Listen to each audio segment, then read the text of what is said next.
Pateikt? Jā. Skaidri un gaiši? Nē, skaidri un gaiši nevajadzīgs. Ļoti slikti.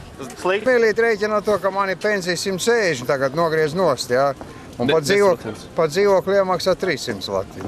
Nu kā tu vai dzīvo? Tas ir šausmīgi. Šausmīgi, ka nogriež, jā? Nu, protams, visu mūžu strādāts un beidzot tu izrādies nevienam nevajadzīgi. Noteikti, ka nelikumīgi. Nelikumīgi. Tā pensija, cilvēks ir nopelnījis to pensiju. Tā ir viņa personīgā nauda, ko viņš saņem. Viņam paņem nogriež nost. Nu kā tu? Tā samazināšanā, nelikumīga, protams, kā visu uzcēla uz pensionāru rēķinu, visi iedzīvojās uz pensionāru rēķinu un tagad viņam ņem pēdējo nost. Tā kā bankomāts iznāk mūsu pensionāri. Uzskatu, ka ne. Ka tas nebija likumīgi, jā? Jā, dikti likumīgi.